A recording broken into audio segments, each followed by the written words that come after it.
many of our favorites to watch. Oh look, now they're being bashed. I guess that's what we should expect on the Bullied Nostalgia Podcast. Hello and welcome back to the Bullied Nostalgia Podcast, where two millennial dinosaurs and two Gen Z hatchlings embark on a perilous migration through the tar pits of our childhood memories, only to find that some of those so-called classics might have been better left extinct. So, grab your tree stars and get ready to take a bite out of this episode as friendships are tested, memories are challenged, and at least one of us will cry, probably from the bullying. If you're interested in telling us how much you love classic movies like Land Before Time 1, Land Before Time 2, Land Before Time 3, Land Before Time 5, okay, I'm just kidding. Feel free to email us at bulliedpod@gmail.com. If you're interested in buying our merch, head over to Redbubble, where Tim is hopefully making more Land Before Time, or LBT for shorthand, t-shirts as we speak. More? All right, enough wandering the Great Valley. Let's get this adventure underway. Do we have Land Before Time t-shirts? I was unaware of that, have any of those, John? Well, I think a lot of people will be writing in, mainly Brad, requesting them. Yeah. 2 emails, one from John, one from Brad.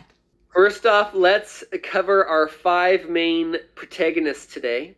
Littlefoot, the long neck, Sarah the three-horn, Petrie the flyer, Ducky the swimmer, and Spike the spike-tail. They're represented by 5 human avatars. Starting with Kylan, which of our 5 dino buddies are you representing? Am I gonna animorph? Yeah. Are you gonna summon the power and then I'm gonna... Dinomorph. Yeah. Like a Mighty Morphin Power Rangers, except I'm not a Sabretooth and instead I'm a really lame, tiny, flying dinosaur who sucks. I think you just picked Petrie. No, I don't want to do Petrie. Petrie! Okay. I hate Petrie. Next up, Brad. Which dinosaur are John? you? Hi, I am here as well. I'm gonna be one of Ducky's siblings who probably dies off screen because the number of them changes throughout the movie. Oh. Wait, did you not introduce Brad before this, John? No, I'll introduce, he's just a human avatar at this point.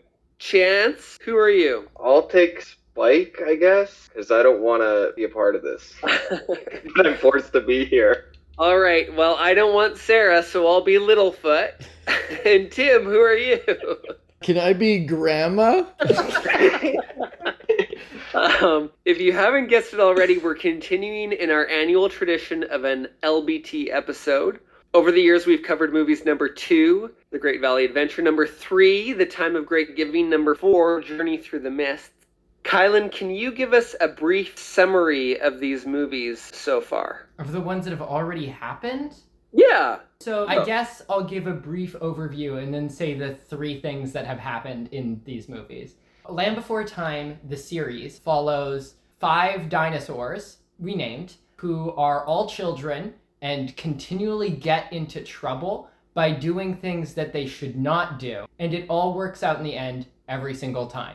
There have been droughts, forest fires, and continually these 5 children will get into trouble and somehow save the day by doing so. Importantly, this includes when they hatched a T-Rex egg, and that kind of hung around for a bit, or the time that they met dinosaurs from outside of their home.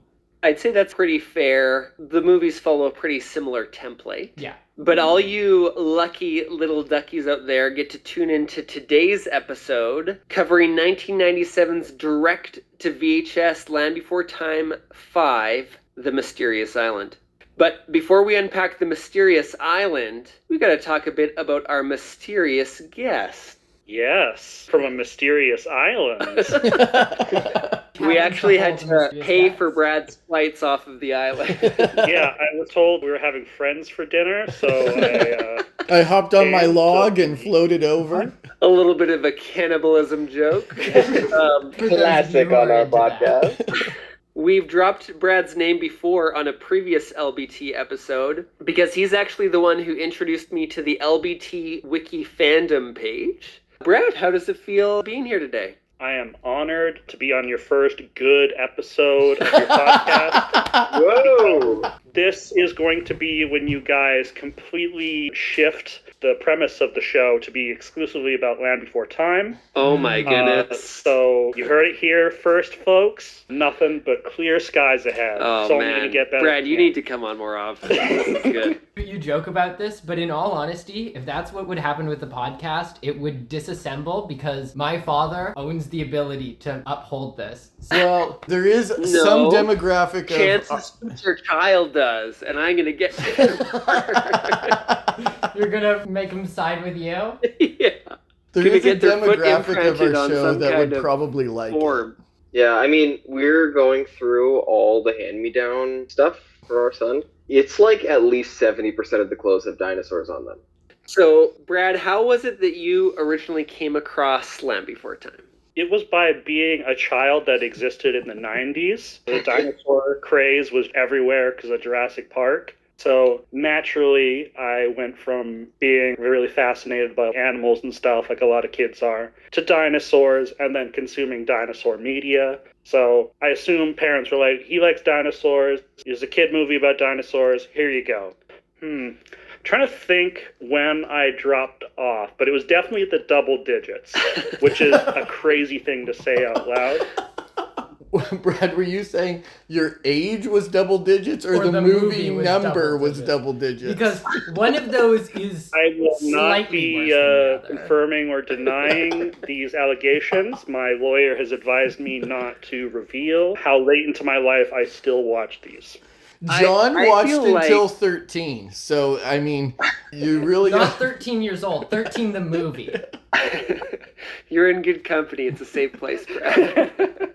So, Brad, as much as you would have watched these in the 90s, the wiki fandom page probably didn't come out till later, and somehow you came across that. Yeah, I forget how. I think I was just talking with a girlfriend at the time about, some of the movies we watched as a kid were really dark and just kind of going down the rabbit hole of like remembering the Don Bluth movies and the villain always dies at the end. There might be one or two mildly traumatic things in there. And just watching clips on YouTube, looking in the comments and noticing, wait, people are still talking about these. What is going on? Like they have fan terms for different characters, even unnamed ones. And then, just looking up Land Before Time. Let's see what the lore is. And it is... In the dark web. Yeah.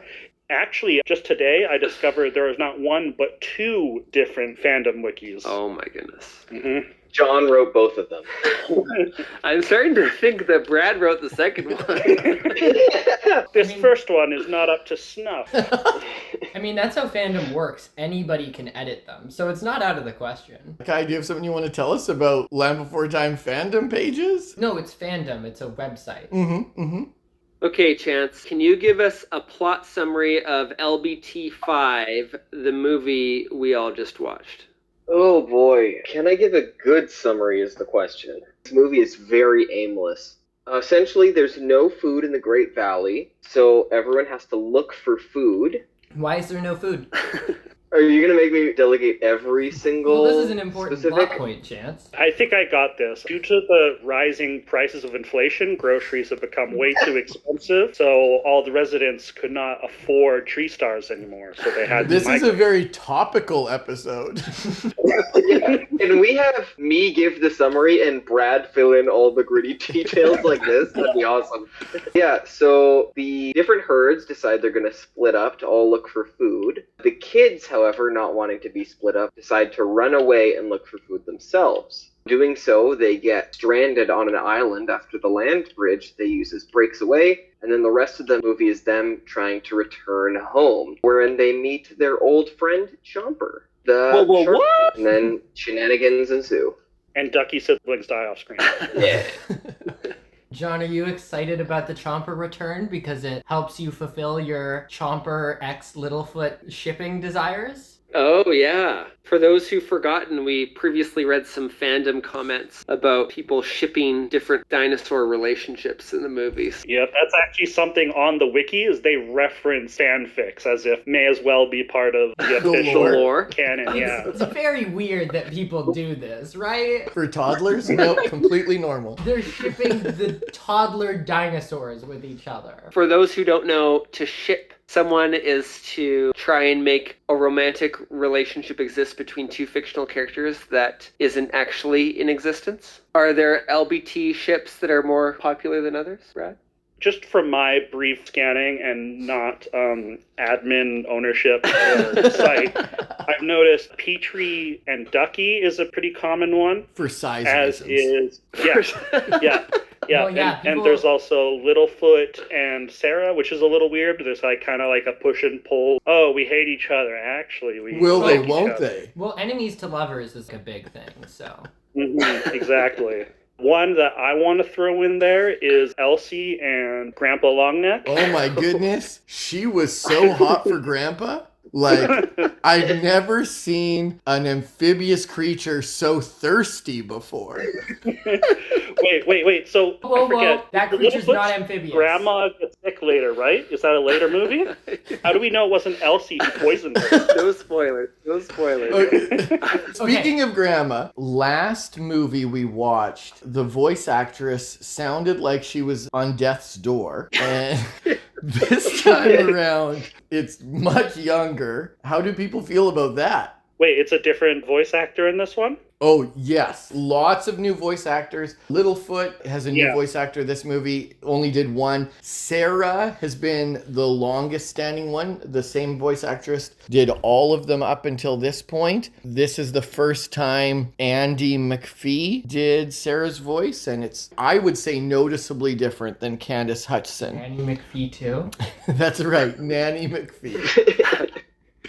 Yes, so for those unaware, there is a dinosaur. What's the name of the dinosaur, Kai? It's like a Lapras Pokemon kind of dinosaur. Oh, it's a plesiosaur. Elasmosaurus. Is it? They're related. I didn't actually look up the exact species of that one. I But yeah, know, it I is know. a plesiosaur. Yeah. That's the thing about dinosaurs. You learn as a kid that, like, oh, it's just this one type. Yeah. But no, there are like Yeah. dozens of offshoots of everything. Pterodon They have, like, versus sub- pterodactyl. Yeah. Versus... What we do is we use a single species name to refer to all of them. Yeah, In the like same how way... we say raptors. Yeah. So anyways, Ellie, this Lapras looking thing, she kind of just swings in. What did you call her, Brad? She's the... Oh, she's from Dinosaur Britain? She's from Dinosaur. Yeah, she straight up references, oh, I come from across the pond, as we say, and she has a British accent. It was a bit of a missed opportunity to not make her Scottish, though, to tie into the Nessie lore there. Right? Is Dinosaur Britain submerged underwater? What happened to it? Is this like Atlantis? Oh, I am glad you mentioned that, because this movie is about the conspiracy of the lost continent of Lemuria, which is where human beings are theorized to have come from, a secret psychic race of aliens. This movie's about that, or this movie has a conspiracy about No, that? this episode is very topical. Haven't you been talking about Lemuria recently? I saw just the watched line- this movie, and I don't know what this discussion is about anymore. Neither do I. I got neither do I. lost That's a great so thing. long ago.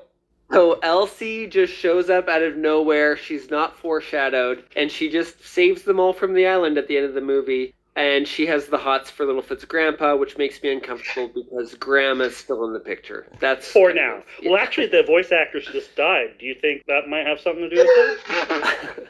There are so many conspiracies in this film. What are people's thoughts on the plot of this movie? I will say this. Chance is right. This movie is all over the place. But this movie, Has more happen in it than any other Land Before Time. all the other ones movie? combined, Yeah. this movie most resembles a movie Of all the movies. of all the ones we've watched. Just in the sense that it has different things that excite you throughout? That things happen? Yeah. Typically something that happens in movies. Things. Yes, there's a barracuda, there's a shark, there's like a carnosaur or something for a little bit. There's so many things going on at any given time that it just does feel like a mashup of 30 different ideas. but there is plot, there is intrigue, the log scene, and I'm getting ahead of myself. There's like 7. That's what I mean. There's so much going on that it really feels like it's barely held together, but at least things happen in this movie. And that is probably the highest praise that I can give to one of these Land Before Time sequels. But also, there's a scene where Ducky falls off of a cliff and then gets caught by some flying dinosaur. I don't know if it's pterodon or whatever. And then she gets put in a nest and trying to escape it. And then the main cast is walking over a log. And this is over the period of 5 minutes. And then she falls down and she's with the main cast, and none of that actually mattered, actually. That's what I mean. A lot happens. None of it has any significance on the plot. They throw a log off the water and they're like, oh no, it sank. Oh, it floats actually. And then they ride the log. And then actually, no, we can't ride the log because we're back on the island. This movie is just spending time to spend time. But would you rather that or watch them roll a rock around for an hour? I would rather that, yes. Well, I have to push back on some of the slander I'm hearing right now, because those scenes actually play a very important role. They serve to establish the main cast's racial biases against carnivores, so that the main character beat of, whether to trust Chomper or not. The takeaway I got from it is I felt like those scenes were to establish the 70-minute runtime, personally, but I see where you're coming from. I'm confused about what this movie is supposed to make me feel about flyers. Because in the last movie that we watched, which was technically number 2, there was a pterodactyl type creature who couldn't speak English. It did not live in the Great Valley, and so John spoke a little bit to classism. But in this one, they just straight up try and eat Ducky. Is this supposed to make us look at Petrie in a different light? Pterodactyls would be omnivores, wouldn't they? I think they were carnivores. They ate fish, and sometimes duckies. No, sometimes duckies' siblings. Cannibalism. Hey, it all ties back to cannibalism. You're in my house his now. Domain. Yeah, all the friends are for dinner. But I think what they're trying to get at there is to teach kids the lesson that you can't look at an entire race and make generalizations. You have to look at each individual on a case-by-case basis, you see, Tim. It's very intelligent writing. Interesting. And people might recall from previous Land Before Time movies that the Triceratops are known to have strong negative judgments towards other species. And so that's very much continued in this film. That's Sarah's like dad, the three-horn. His name is Daddy Tops, actually. Call him by his name. I'm not joking. That's what he's credited as in the first movie, and on the wiki, that's just what he's called, Daddy Tops. I know. Yeah, you use his name, or you don't refer to him at all. What did Daddy Tops say, John? That name makes me uncomfortable. You said that like you were On like... his name, John. I think that's actually what John's username is on the wiki. Oh my goodness. I think that's what the fan fiction stuff is all about. It's So, John, All right. when you said you didn't want to be Sarah, it was because that would be awkward, right?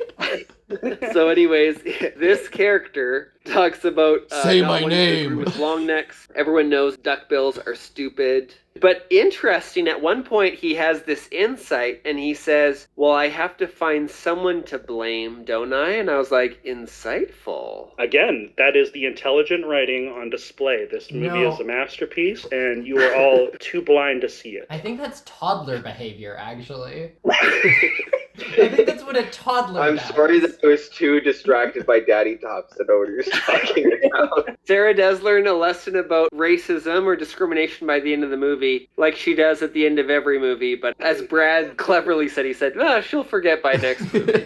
Yeah, as Chance would put it, this is a true character regression. Yeah, a Lightning McQueen moment for sure. So, what did people make of the characters this time around?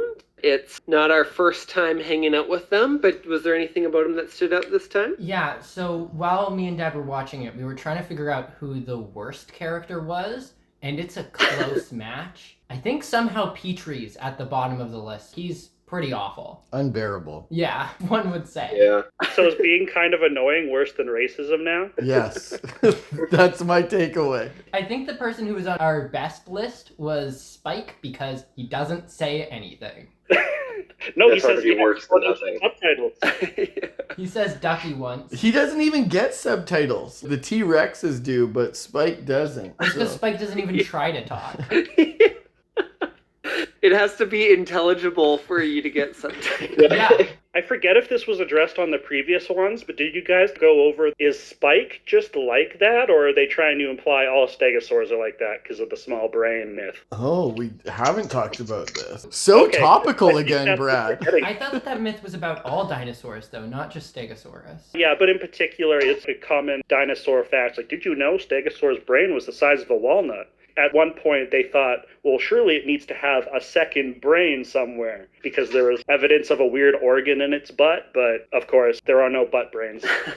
That's a t-shirt. We joked ago before that Spike was a shark dude because he couldn't speak English. But this reveals to us that Spike's just an idiot. Yeah. Because the shark tooth do seem to be speaking a language, and they get subtitles when they talk, but none for poor Spike. I do have to say, he tried eating Petrie, Ducky, and Littlefoot in this movie. He did. Maybe he just wants to do that. He's a hungry little guy. What can I say? I think the subtitles somehow imply that we can only understand leaf eaters, and what they say we hear as English. Yeah. I think we can only understand dinosaurs that Valorians taught English to. We're not doing this. They never had a T-Rex. Now would be a really good time to talk about the languages of this movie. I have marked down so many words just to complain. You have no idea. Oh boy. Let's hear them. The issue that I have with this movie is that they say tree star, earth shake, big water, but I have this massive list of things that they know how to say. They know how to say leaf because they say leaf gobblers and then tree star. And they know how to say sun because it's in the lyrics to the one song. Opposed to Bright Circle. Yeah, opposed to bright circle. So many of these things do not make sense. Also, they refer to it as big water when they also refer to it as the sea and the ocean, which are terms that they know and understand. Even Sarah They says... say undertow.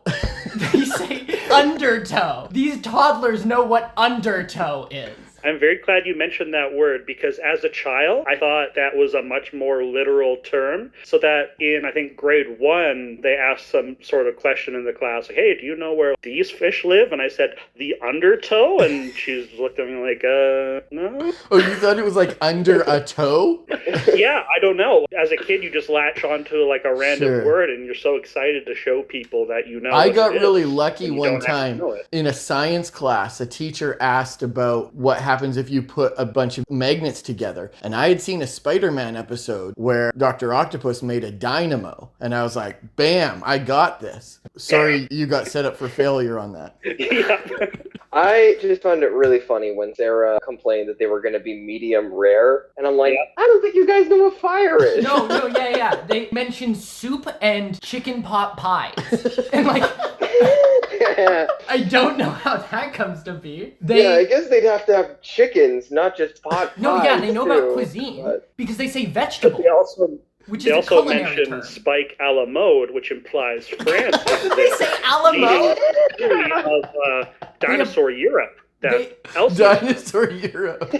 Yeah, they weren't really surprised at all when Elsie showed up. So they must be familiar with Dino Europeans. Mhm. Yeah, could you imagine if Chomper just came back French in the next movie and they never explained it? Some poor dino baguette. Board dinette. I don't even know how you would do that. Yeah, I don't know. I hear what you're saying, Brad, that the level of writing in this movie takes a step forward. I'm not seeing that. But I also, in the very least, it's a different writing team than the other movies because they make up their own rules on all of this too. But they also didn't do their research. Okay, you guys, this movie starts with them arguing over a tree star, and Sarah says the tree star should go to the oldest. And Littlefoot says, but that's not fair. That's you, Sarah. For anyone who's actually seen the first Land Before Time movie, they will tell you that the movie starts with Ducky being born. I actually remember that somehow. Who's this movie for? Huh? You thought you could throw a fast one on us? Is that what's going on Land Before Time 5? I just shut off the movie at that point. I was like, do you even care? Yeah. Just kidding, I love this movie. For our listeners who are worried, don't worry. John has watched this movie enough times that he knows everything that happened, even if he turned it off. There is a weird inconsistency to how they handle continuity in this one, because this is the first time they reference Littlefoot's dead mom and actually kind of quote her fairly accurately from the first movie. But then there's that error Tim mentioned, and also just the idea of bringing back Chomper at all is a reference to the second one. So they're kind of... Well, it made me question if the Great Valley is always burning down, is always being eaten by locusts, which we're going to circle back to locusts later. I am starting to wonder, are these different realities? Is this like everything everywhere all at once, Yeah, but so with Littlefoot? Each movie is a different version of the Great Valley interacting with the world. Yeah, these are the questions we need answered. Well, it is the land before time, so maybe they do exist outside time and space in that sort of way. And you know, that would Distortions, explain maybe they're shifting The land vibrational outside of frequencies. time. in the cover for the VHS, they're walking underwater. That's just a different reality where that's normal. Yes, so I don't know what your cover is, John, at home, but the one that we got when we rented this movie is clearly all of them underwater, Just walking around. looking at fish very excitedly, which is not how lungs work. So, Ours is them walking on the land bridge okay. with a shark that's menacing in the background. Does the shark have binoculars? No binoculars in this one. There's also no Rose salt shaker either. But yeah, I think that's pretty clever. Really, land before time is just a way of saying land outside of time. Mm-hmm. We were talking about Chomper being back. How do people feel about this little sharp tooth returning from the second Land Before Time movie? Well, he's the best character, and that's why this is among the best movies. Yeah. Not just in this Chomper? series, but of all time. I have to hand it to you, Brad. You tricked me into agreeing with you. Final. Wait, so does that mean we have a majority of Land Before Time truthers on this podcast? I don't think so. I was agreeing with the fact that this is probably as good as these movies get. So we've referred to the fact that Papa is somebody's favorite person on the podcast, so I think you would have to go through all of our previous guests. So Yeah, maybe my dad is a hardcore LBTer. yeah.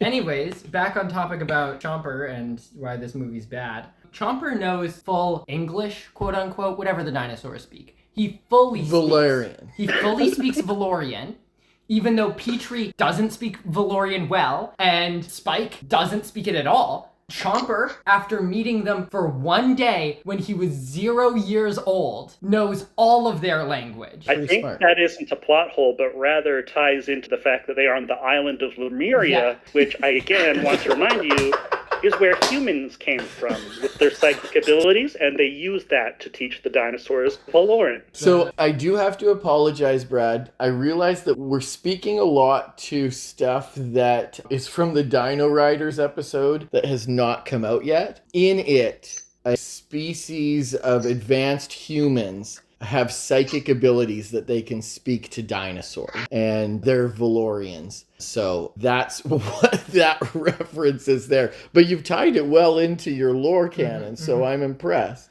What do you guys think of the rock that's shaped like a dinosaur on the island? Okay. Oh yeah, like it so specifically can only be a tyrannosaur. But that leans into Yeah, so- Brad's philosophy So here. what we're understanding Yeah, is there are that humans here. Valorians They're have just not straight. defeated their enemies, Rulons. and now they're on this island, and the step crystal must be destroyed because they can't return to their normal time. And so they just have telepathy. You said that? They're aliens with Yes. telepathy? Okay, so they Valorians. have telepathy, and they're just sitting on this island and being like, wouldn't it be funny if we taught this dinosaur how to speak? With an English accent? Oh, let's make this one British. Just really messing with the ecosystem because they've got nothing better to do. Then does that make Valorians a paradox? Eventually they form humans, and then the humans form Valorians? Well, we don't know if Valorians are human. I know, but I'm saying it could be a time loop. Or they could be outside of time, in a land before time. Whoa. So, what do people think of Chomper's parents? Mommy and Daddy Sharptooth. We got a decent amount of blood in this movie. Oh yeah, for the first time. Blood that would disappear once the camera angle changed, but blood. That's their healing factor. From the psychic abilities. Yeah. So whenever somebody would get scratched, it would just be red where the scratch was, and then they would cry tears. So my theory is that crying is actually representative of bleeding in this movie. Whenever you see Grandpa crying those tears, he's just bleeding out slowly. I will say that there's an enemy Sharptooth in this movie. And speaking to your point earlier, Brad, this isn't just about all sharp teeth, all T-Rexes being the same. It's also about humanizing them. You get to see the bad guy cry. It's about crossing the aisle. It's about saying, I see you, Sharptooth. I'm glad you mentioned that, because the Land Before Time wiki has stats for all the characters, and among it is their alignment. And for the main cast, it obviously says good, but when you go to the Sharp Teeth, they hesitate to call them bad. They just say neutral or none, which raises the point of why have the alignment there at all, just in case you weren't able to follow along. There's only two alignments, it's good or none? The two alignments are herbivore or not herbivore. Water and rocks are the only evil creatures in Land Before Time. And lots are just chaotic neutral. They can do whatever. Chance, that is not water. There's the scene where the land bridge is falling away or whatever. Yes. The water is very clearly purple the entire scene. Or lime green. Except when it's Mountain Dew. So it's either Kool-Aid or Mountain Dew at any given moment. Remember, they go in the water and they're like, oh, that doesn't taste like water. It's because it was Baha Blast Mountain Dew. Yeah, exactly. They aren't used to tasting Baja Blast, so they're so surprised when it doesn't taste like water. I'm going to make a statement. This movie is extremely ugly at certain parts. Yeah. Especially the opening 20 minutes. It's the worst. Oh, the computer graphics. Yeah. So my dad, when we were watching it, he was like, oh, look at these PS2 graphics. Those were N64 graphics. They were so bad. That was their first computer. Give them a break. The first computer ever. What do you think they had back then? They barely had binoculars. You think they had high-end PCs? In Land Before Time? Yeah. Yeah, I guess it would be before they made computers. Petrie's over there throwing together a PowerPoint. Pushing rocks in order to activate things. Yes.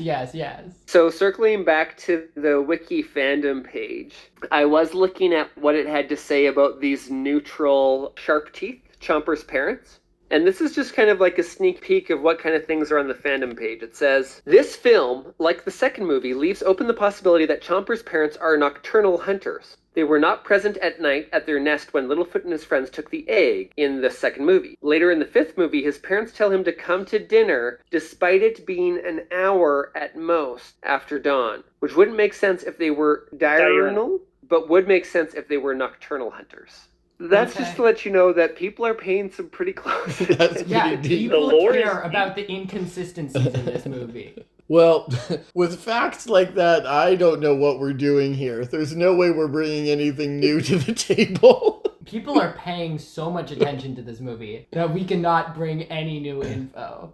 I guess for me, one of the harsh realities about this movie was that it just took a lot of the wind out of my sails. We're about 2 months away from the new Jurassic World movie. By the time this episode comes out, it'll probably be out. So I haven't seen it yet with Scarlett Johansson. However, I did see the 6th Jurassic movie, and I was so frustrated that Colin Trevorrow was like, no. People don't want to see a movie about dinosaurs. They want to see a movie about grasshoppers. And I'm thinking, who in their right mind thought that this was a good idea for a movie? And then this movie, it's the central purpose for the plot. Yes, so sorry to our listeners. The dinosaurs aren't forced out of the Great Valley because of inflation. They're forced out because the leaf gobblers are buying up all the properties, so they don't really have anywhere to live.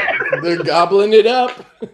Opening Airbnbs everywhere. Yeah, exactly. Like someone needs to control the market. And they can't afford to stay at Airbnbs. They don't have money. And I think these economic factors are the reason why some of these dinosaurs can talk and some aren't. I think we're really starting to break the door wide open on how dinosaur society works in this universe. I am just frustrated that not a single leaf gobbler utters a word the whole time. They just come in, ruin your economy, and then they're gone. at least have the dignity to talk to me like a human being, like an equal. Leaf gobblers are scabs? Is that what we're finding out? You know how HOAs make a region look super pretty so you can sell stuff off high? These guys are anti-HOAs, so they're destroying the region so that it's all worth nothing so they can buy it for cheap. Sounds about right. All right, so we've dodged one of the central parts of a Land Before Time sequel, which is the music. Oh boy. Oh boy. We've got 3 songs in this film. We've got Big Water, Always There, and Friends for Dinner. Banger. Is Friends for Dinner an original to this one? Eggs. Oh, the original was Eggs. When I wake Your up family in the need one of morning. us now. Yeah. You're a family need one of us now. Okay, in that case, yeah, 2 of these are solid entries. 2 of these are okay. That's the end of that sentence. Yeah. We don't talk about the other one. Yeah, Friends for Dinner and Big Water, those are probably 2 of the most memorable Land Before Time songs out there. Big Water was kind of weird because it was supposed to be unsettling, so it had a lot of that like minor chord action. Yep. Yeah, and I feel like, if anything, that's going to inspire fear in children to go into bodies of water. Well, if you see an aquarium full of Baja Blast, you should not be climbing into that. You should not be in that aquarium. Those people are psychopaths. Those are It's like Xbox gamers right there. And then the water they run in at the end, it's brown. So there are all kinds of different liquids of different colors in this movie. What liquids are brown? Chocolate milk, I guess? I don't know. Yep, the only one. I think this confirms that He's laughing! John, you did it! This universe as well. John, he's laughing! That was very good, John. I appreciate that. Star added? I guess, somehow. I did say in a previous episode that there is a rare, occasional fart or poop joke that I don't see coming that I will laugh at. And John, you're off to a strong start this season. You got it in episode 3. Okay, so any standout moments, like a favorite part of the movie you haven't mentioned yet? I would say that Chomper is one of the only likable parts about this movie. I'd actually love to see a Chomper main character movie. You would Because love he to just feels see? so much more interesting to me. Chance, rephrase your words. The whole plot of his character arc is that he's wrestling with the fact that he eats people and that his family will never like his friends because they view them as lesser beings. You know? And that's just more interesting than pushing rocks at people.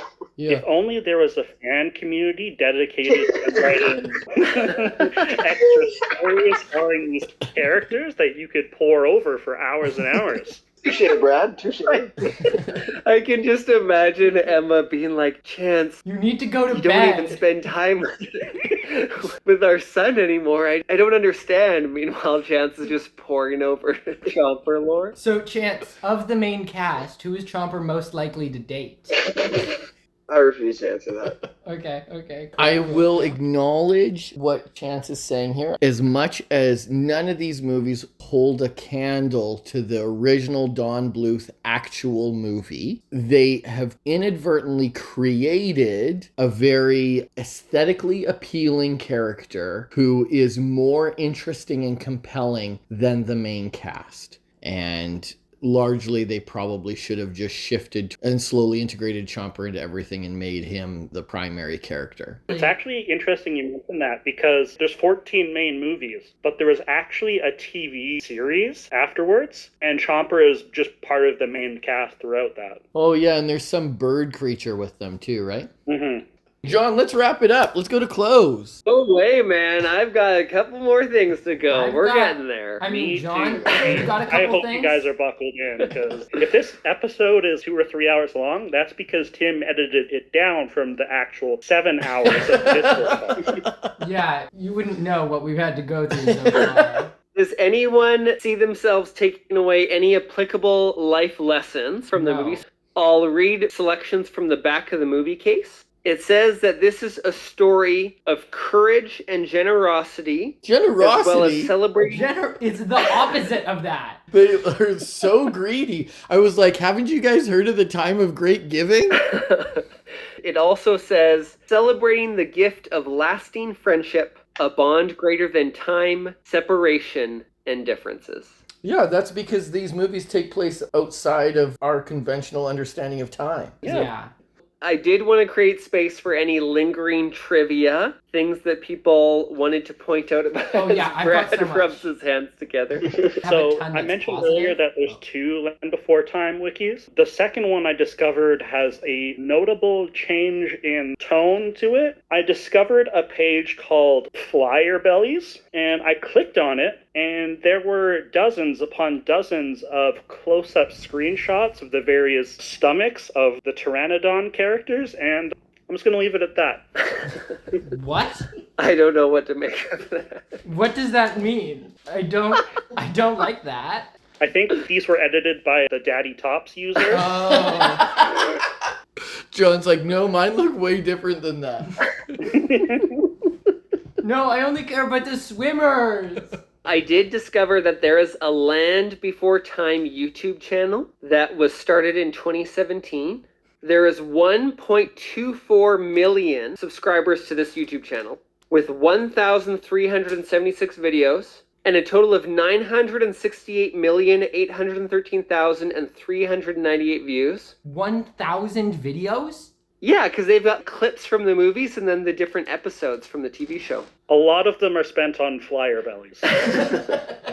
That is as if every single human in Canada were to have watched at least 24 videos. A YouTube channel that put... Pivot the podcast. You want to find success. Yeah, just trying to... expanding fan base. There's a desert directly next to the ocean in this movie. And I'm like, how does that work? I mean, obviously, Baja Blast isn't water. I started to do research on it, and actually, deserts can form next to oceans, but they have to be on cold currents, which is west side of the world. It is interesting that it can happen. Are you a user on the wiki? No. I just did research on actual deserts, not Land Before Time. Oh, Yeah. so useless knowledge, not related Yes. to this franchise. I Okay, got it. love Kai, useless I'd knowledge. say you go on and post that on the wiki. I think people could use that. Yeah, Todd already has an account made. I feel like people are trying to locate where the LBT movies take place on Earth, and this is some useful information. John's like, Actually, you can there use is my Daddy trivia Pops related to account. that. In a lot of the intros, it'll have the globe, and then it will zoom in to show the Great Valley. There's like 4 vastly different places on the globe they zoom in on throughout the different movies. Because It's it's like a the different, Simpsons Springfield. Different timelines. it's a different reality every movie. That's what I said. Makes sense. And that explains why Sarah has to relearn the lessons of racism. This is a different Sarah each time. She's just as bad in everything. You have another thing, Kai? Yeah, I mean, this is just something I noticed. Every single dinosaur has a nuclear family, 2 parents, 1 or 2 children.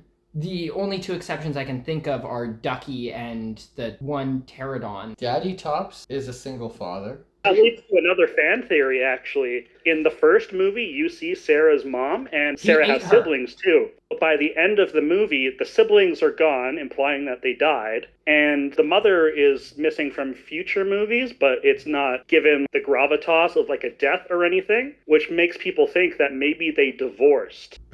Intolerable. Why wouldn't that be the case? She moved to Britain. Anyways, different thing. We know that the word for the orange fruit came before the word for the orange color. That makes me wonder if the word for star was for the shape first or for the thing in the sky first. And the Or same thing for the goes, leaf. and the same thing goes for heart. I mean, like, this is very random. Do they ever say any colors other than green in this movie? Because green as a color in developing languages exists to cover both blue and green and only gets defined further when languages develop more need to determine more colors. They do mention a couple colors because they do describe some stuff as being Baja Blast looking. So that's what you're looking for. That's what I Right. Is The Baha in Kool-Aid. color there? And for those of you who are curious, dinosaurs probably weren't colorblind. I did research that. Well, with so much racially charged language, you know for a fact these dinosaurs do see color. Our first episode this season had me asking AI who would win in a fight between an orca and an eagle. What the? I was listening to that Good. episode this morning when Thank I you. thought, What if AI could pit our dino family against each other? So I asked. And I'll give you the Cole's notes of who would win in a death match between the dinosaurs. Do they get weapons? Where is it located? Yeah, is this in the water again? I did not give AI any weapons or location. Because obviously, if it's combat on the ground, Petrie would win because a flying creature can infinitely outrun one that's on the ground. And considering the fact that trees exist, Petrie would never die of starvation or anything. All right, well, here we go. Here's a quick summary. The first one to die is Petrie.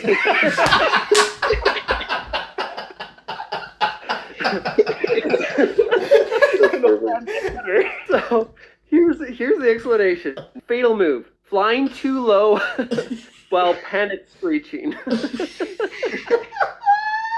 In fourth place, Ducky. Fatal move. Hopping too close to Sarah while delivering a friendship speech. What? No, guys, we shouldn't fight.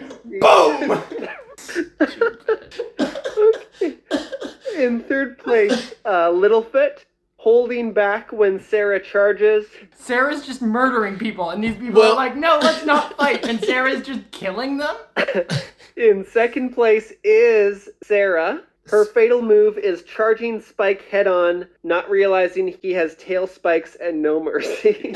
So, Sarah kills everyone else and then just dies. Spike wins by default? Well, no, he does eat her after. Okay. Nobody else here put up a fight is the issue. Sarah just murdered everybody, and all these things are just trying to run away. Each one actually had a paragraph. I just read you the summary sentence, but thank you. I'm going to read you all of Spike's paragraph. Spike wins because he's quiet, he's chill. He's a walking tank with a spiked tail club. You thought he was just eating plants. Nope. He was biding his time. Spike is the classic silent but deadly type. No trash talk, no hesitation. Just raw brute force and low-key serial killer energy. He's a hitman. Winning move, one perfectly timed tail smash to Sarah's chest. Oh my goodness. John found a way to circle back to talking about dinosaur tummies. Did anyone notice that? Managed to hit Sarah. All right. Okay, let's get top conspiracy. Let's get to closing. This is a conspiracy. All right, so let's check in with people, see how they feel. Kylan, would you like to give a cookie or your new adjective rating system? I forgot I was doing that. This movie's terrible. I don't want to do it for this. There's a level of bad movie where it's just like, why am I even trying to rank this? How would I make this movie better? I wouldn't make it. doing everything he can to not rate a movie. No, when movies are bad, there is no reason to rank them because that implies that you're trying to gauge how much you want somebody else to watch it. Kylan's new rating system is rating whether or not he wants to give a movie a rating. Yeah, anyways, something cool I noticed, the way that our ranking systems work, John ranks the movie about how it was, how nostalgic he was for the movie. Chance ranks the movie for the present, how he feels about the movie in the moment that he watches it, depending on the scenarios. And Dad watches the movie and ranks it based off of the future. You three make up past, present, and future, so whatever I do... You're Ebenezer Scrooge! You're Ebenezer Scrooge! So that's why I've had to throw in...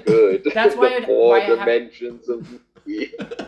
I'm gonna wake up and dinosaur ghosts are at the foot of my bed? No, that's why I've had to throw in what I would do to make the movie better. So there is, what was, what will be, and what could have been. There goes Mr. Humbug. There goes Mr. Scrooge. What surprise will be in me? No way. I guess you could be Scrooge's dead business partner. That's another go. Marley. Or the Muppets. Yeah, Marley and Marley. Marley and Marley. Whoa. Okay, Chance, what's your 11-point rating scale telling us? Oh boy.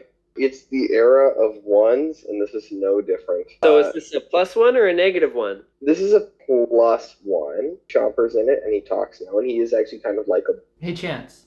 Multiple movies can be a 0. It doesn't have to just be the one. Just I know. I feel like this could be a 0, but it's hard to give it a straight 0 when Chomper is in it, and I did already mention that I do like him. There's one thing that I don't hate about this movie, therefore one. One thing. It just seems unfair to give it a 0 when I've already said. Yeah. Okay. But it's close. Ghost of Future, what do you have to say? Ooh. I mean, I already agreed with Brad earlier this episode. This is as good as these movies get. So that's as close to a recommendation as you're going to get from me. I'm never going to watch this movie again in my life. But I did have a lot of fun talking about it. So a quick shout out to Brad. You've been a great addition to the conversation. And I've laughed a whole bunch tonight. So thanks for joining us. No problem. I like talking to you a lot more than watching this movie. Which isn't a very large bar to cross or anything. It seems a lot. Tim, you said that this is as good as it gets. I feel like last episode on Land Before Time, everyone was raving about how number 2 was the best one. So do these just keep getting better? No, I said number 2 was in the top half by most LBT fans. This So one we've been also watching the good is. ones? Yes, we've been Oh, watching the no. good ones. It's gonna drop off. Oh no. All right, Brad, what's this been like for you, rewatching this movie from your childhood and being able to think and talk it through? Oh, it's been a real honor. This masterpiece, this Citizen Kane of our times, has really changed my life since I watched it about an hour ago. It has many deep and nuanced themes about racial profiling, nature versus nurture, the economy, And of course, how generosity. time and space work. Yeah, this movie has it all, really. 2 out of 10. Nice. Incredible. It's funny because, like John said, we've been talking about Brad on this show for a bit. I actually planned to have him on the podcast back in season 2 when we were bringing guests in for each movie. But, you know, the feedback I got at the time was it was a little confusing hearing so many voices. We've since disregarded that feedback and we decided to just revel in how bad this podcast is. Mm-hmm. I know it's been a long time coming, Brad, so I do appreciate you making the time for us. I think that it was worth the wait. Brad, just be scared. There's a chance he tries recruiting you for his other podcast. What other podcast? Wait, Oh my goodness. Kylan, did he threaten to not feed you? I need help! Master of slug. No, knowing him, there's a very high chance. I have not brought it up at all in season 4. I will have you know. It's All right, 3 Jen. episodes. Are you going to continue that trend, or does that end today? I don't even know what we're talking about. Well, we're not going to bite we're you. gonna Can talk to continue Brad to about it not off say its name. the air. So I did write my first love letter. Your first one? Oh my was it for gosh. Nutcracker? Since you Yeah. started it last season? This is the Land Before Time love letter, but I feel like it's almost too long. I'm gonna throw it out.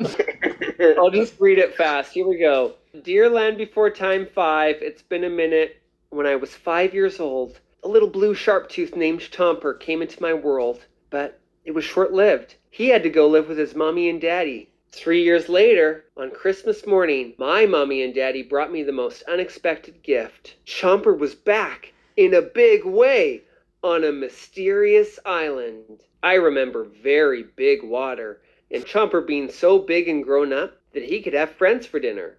I'd go on to watch many more LBT movies, but this was the last one I watched with such childhood awe and wonderment. That's my love letter. Aww. beautiful. 2 out of 10. 2 out of You 10. can wipe those drops of blood from your eyes, Mr. Kylan. As for next episode, at the time of this recording, we do not know which movie it will be based on. It will either be Speed Racer, Clutch Powers, Spy Hard, or Mom and Dad Save the World. I guess tune in next time to find out. You better watch all of them, I guess. You could do that, sure. I I should can't be help but notice none of those are Land Before Time, so I will not be listening. Well, we're still on the topic of ranking systems. If we did want to do a Ghosts of Christmas Past, Present, and Future, I could be Bob Marley. No, it's Bob Jacob Craig. Marley. Jacob Marley. I could be Jacob Marley, and my role could be to predict the ghosts to come. I start and I say, Chance is going to rate this a 2. Dad is going to say he's never going to watch it again. and John is going to love this movie. Just saying. That would be pretty cool. Considering Keep that in the notes. I'm going to change my rating system every episode. I was gonna say, I will never be consistent. considering you've forgotten what your ranking system is every episode, I'm sure that won't happen, but I'm intrigued. I really do like think this one that's a this cool time. idea, but I feel like we're pretty predictable. Yes, which is why it works. Okay. Yes, which is why I'll have to do I'll be no picking up work. the clues in what you guys say. I'll be like, oh, right. Chance liked Chomper, so it can't be a 0. Oh, All my yeah, future you'll be episodes. doing some sleuthing the whole episode. Yeah, it'll be really cool. Except for the fact that I will forget until the moment it matters. We can try and give you red herrings. Just lie to my face? And to our viewers. Yeah, red herrings. John, you know that we do this podcast so that we can look back at this in the future. Lying only hurts you. No, John's tried to gaslight future me a bunch of times. Okay. Oh, Only yes. hurts. Speaking of which, Brad, do you have anything you want to say to future Tim, who might say he doesn't want to rewatch these movies? Yeah, I just want to say thank you for those shirts that you've made, and the keychain, wallet, hat, mustache comb. Go buy them on the site. Thanks, future Tim. He didn't make that wallet. That's just his wallet. You stole his wallet. It was a Land Before Time 5 wallet. Yes. I particularly like the Daddy Tops leather chaps. How did you know those were in my closet? He doesn't. You're just describing his wardrobe that he's reselling? Okay, well, All with right. that, I think that is the best time to warn people to look out for weirdos. Praise Beethoven Yeah, I mean, and like- such. Don't forget to breathe in and out. But I cannot think of anything to bring from this movie. It's a conspiracy. It's a conspiracy. That's true. I've seen my childhood. Sounds like an adventure, Jamie. Adventure! 2 out of 10. 2 out of 10.